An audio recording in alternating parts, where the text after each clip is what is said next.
kanilang Chinese pitsay mga kaibigan, no, napakalaki po. Tingnan nyo yung kamay ko. Ayan, ayan.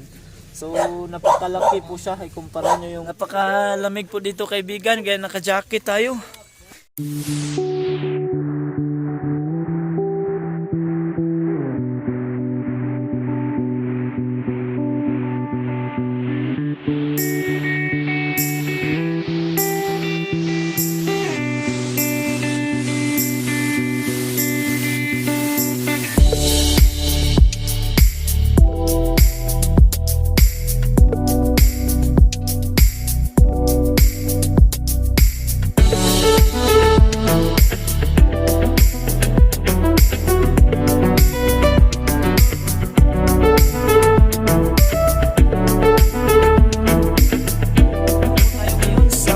No?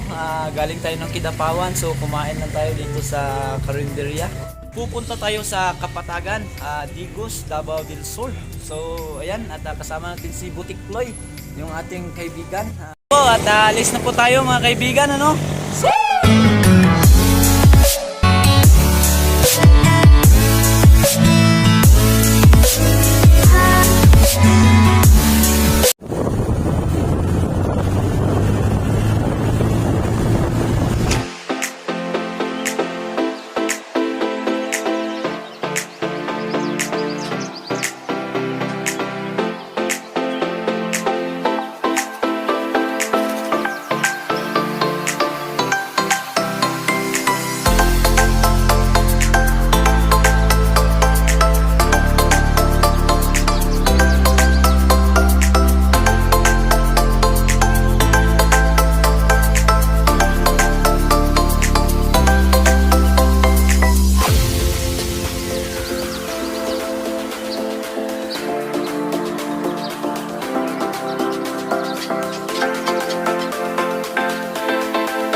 Tayo ngayon ano sa Harlika, Kapatagan.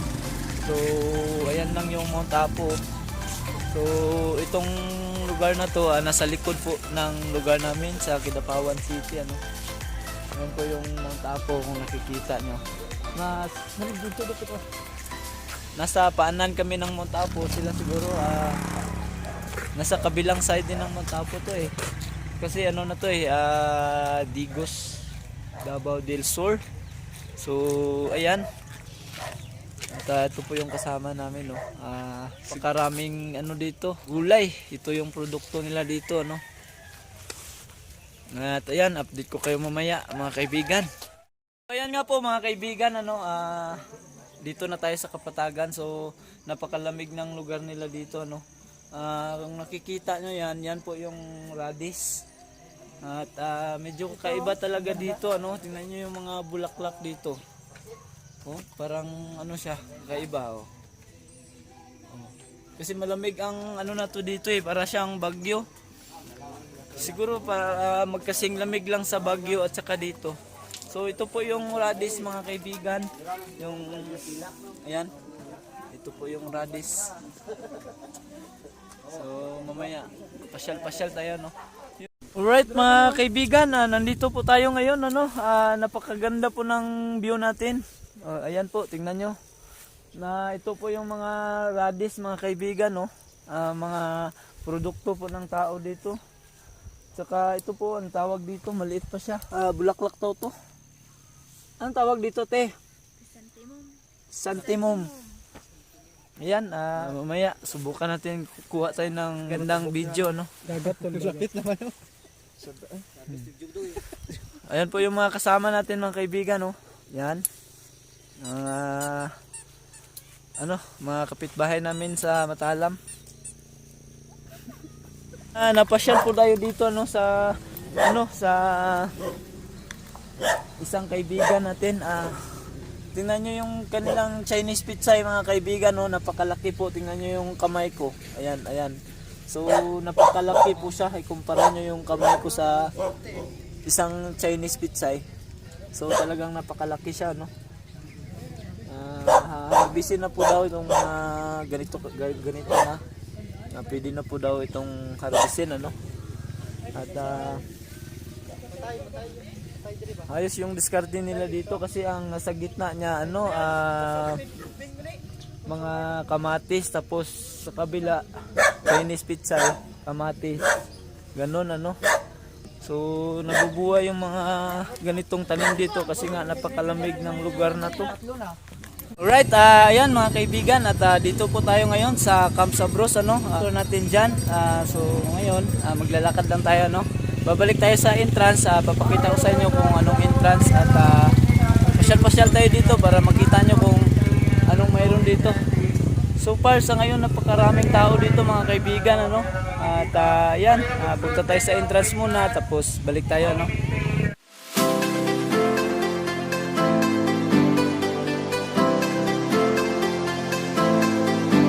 Ayan po mga kaibigan, at nandito na po tayo sa loob ano.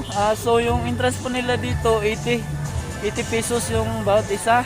So pagpasok mo dito sa entrance nila, ito yung unang makikita mo ano, yung may zip line sila dito. So ito po yung kanilang 200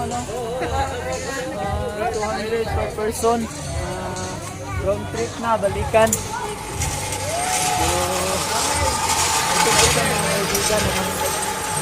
Ayan po.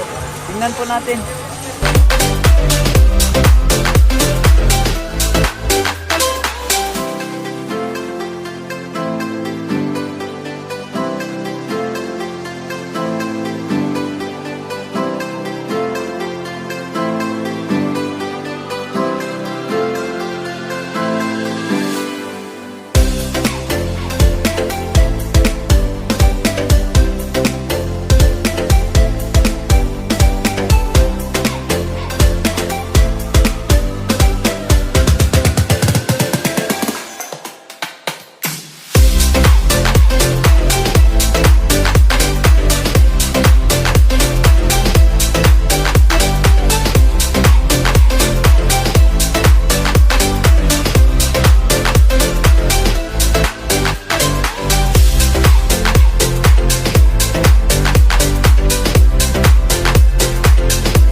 Ayun nga po mga kaibigan, hindi tayo makapagsalita doon kasi napakaingay, mayroong music so baka makapiright tayo. Yun lang, napakaraming tao napakahirap tumambay doon kasi nga napakaraming tao talaga, nasa iba't ibang lugar galing, so mahirap tumambay kasi nga pandemic pa tayo ngayon hindi rin tayo makapagsalita doon kasi nga mayroong music. So ayun lang, ang mga laman dito sa Kamsa Bros, yung mga old na mga old things, ayan, old cars, basta lahat ng old saka marami silang mga kabayo dito mga horses, so pwede kayong mamasyal dito, ikutin nyo tong Kamsa Bros, mag-rent kayo ng kabayo dito, so mura lang siya, zipline mayroon, view, pagkain, yun lang, motorcycle, Harley Davidson, mayroon binibenta dito, so ayan. At medyo mataas tayo mga kaibigan, dito tayo sa part na mataas. So ayun lang, at mamaya update tayo mamaya, baka may pupuntahan pa kami. Ayan nga po mga kaibigan, may kasama tayo dito, isang vlogger din. Ngayon lang natin nalaman na vlogger din siya. Galing po siya sa Municipality of Arakan. Ito po si pare, ano channel mo ganyan pare? Cap GC. Cap GC Motovlog. Motovlog. Galing kayo ngayon bisitahin ang channel ko. Ayan, punta lang kayo sa Cap GC Motovlog. At makikita nyo rin doon ang mga content natin na adventure din ng iba, Ayan, so ang iba na vlog, nasa kalsada tayo, ayan. So ayan, asahan nyo lang yung mga natin doon. Sana bisitahin nyo lang. At saka subscribe na rin. Oh, ayan mga kaibigan, baka gusto nyong bisitahin yung YouTube channel niya, sa Cap GC Motovlog. Ayan, ilagay ko dito.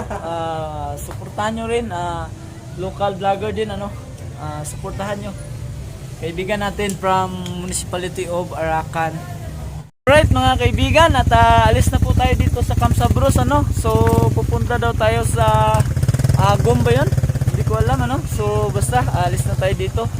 Hindi tayo makapagsalita ng maayos doon, gawa nga ng may music siya, so makapiright tayo, At ayan, siguro mauuna na lang kami kasi yung iba sumakay ng zipline. So mauuna kami doon, tapos susunod yung iba. At ayan.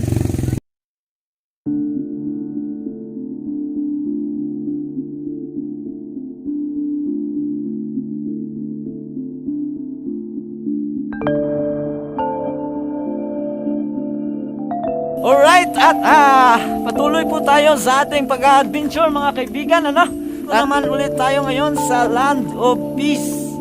Tingnan natin kung ilan po ang mapasyalan natin ngayong araw na to, explore kapatagan lang mga kaibigan. So ngayon, lakad-lakad na tayo,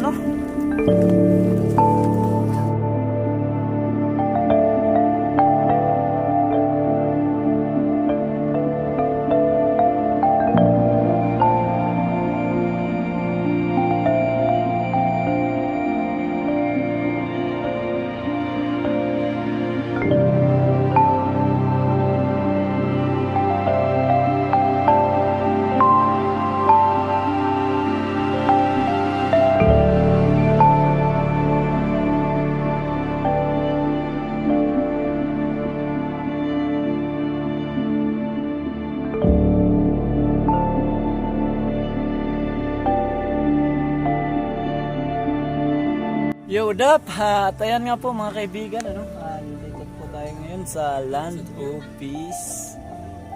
Hindi ko alam kung anong eksaktong name nito dito, Sabi nila Mabo. So hindi natin alam, basta yung alam na natin. Ito, Land of Peace, At ayan. Mas okay dito kaysa doon kanina sa Kamsa Bros kasi nga doon masyadong maingay, masyadong maraming tao. So dito at least mayroon pang social distancing dito, So yan. ito lang yung mga ano dito, mayroong mga statwa dito. Saka ito siguro ribulto ng ano, yung tribo dito, ano. Ayan. At yung nandun, hindi ko alam kung ano yun, basta iba siya. Iba yung pagkaukit eh. Siguro mga yung unang panahon, ito yung mga ukit nila, yung mga ganito, ano. Siyempre, parang iba siya. Para siyang inukit sa kahoy. Siguro sa unang panahon sa mga tribo nila, ito yung kanilang mga obra, mga ganito. Ayan, yan yung mga obra nila, no. At napakarami pa dito paligid. Ayan po mga kaibigan, ano. So, halimbawa ng obra nila ganito. Parang inukit siya sa punong kahoy, ano. Siguro sa tribo nila dito, ganito yung ano nila. At mas okay po dito kaysa sa Camp Sabros, ano? Kasi doon napakarami talagang tao doon. Dikit-dikit siya eh. Ano pala to mga kaibigan? Agong. Agong. Sabi nila agong. Ito, may mga ano dito yung mga kamay. Ito lang, mayroon dito yung mga obra na parang siguro dun sa mga ninuno nila, mga obra nila sa ano no, sa mga kahoy, inukit sa kahoy. So para siyang inukit sa kahoy pero simento siya. At dito po meron silang bago dito. Para siyang ano, bahay ng diwindi. Ayun po.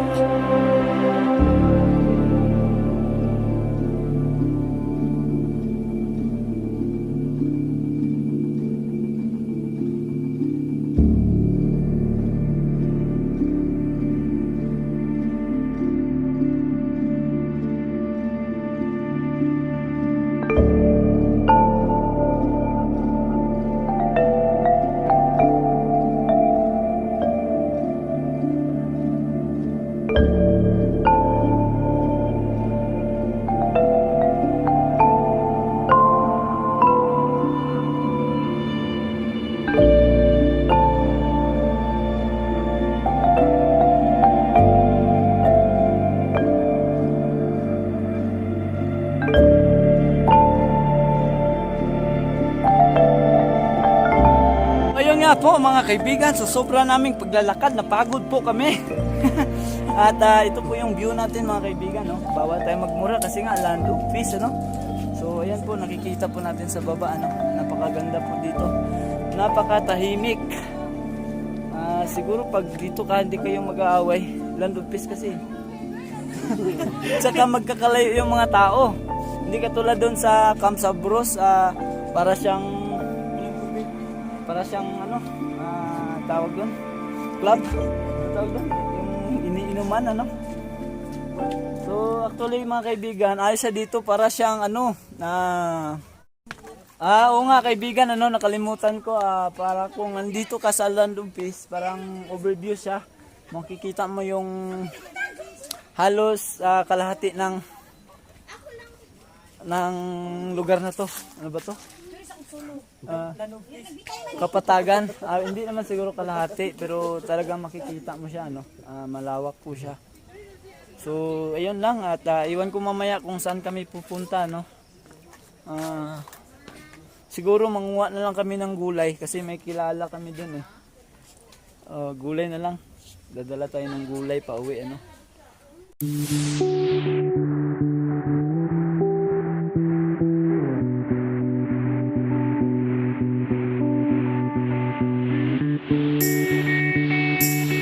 Kaibigan, ano, ito po yung produkto nila, sayote. Napakalalaki po ng kanilang mga sayote, mga kaibigan.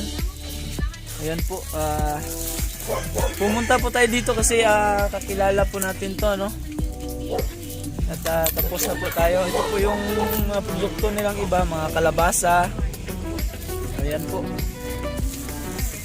Pumunta po tayo dito kasi sabi po ng kilala natin, padalhan na po nila tayo. Problema, nagmotor lang tayo. Paano kung dadalhin yan? May gulay pa doon, ano? Meron pa doon, ano? Meron pa, marami. Yan po mga kasama namin mga kaibigan. Yan o, mga pasalubong. Yan mga kaibigan. Lalaki po ng kanilang kamatis. Yan.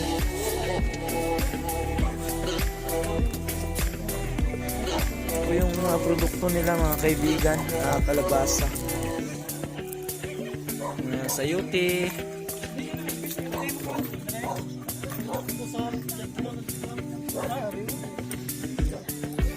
Sir, salamat sa pasalubong ni Monsera. Ayan po mga kakilala natin ano. Sir, salamat sa pasalubong. Ayan mga kaibigan no, ang sobrang lalaki ng kanilang mga radish. Pasalubong yan mga kaibigan. Ayan yung mga tirador dito. Si Sergeant Ispaltiro at saka si Butikloy. Ayan po mga kaibigan at punta po tayo dito sa bahay ng ating kakilala ano.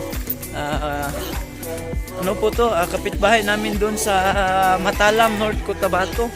Marami kasi sila dito eh. Kaya ano, kuha tayo ng sako para lagyan natin ang gulay pa uwi ano. Yung problema natin, nagmumotor lang tayo so paano ba natin?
Mga kaibigan, pauwi na po tayo ng Kidapawan City.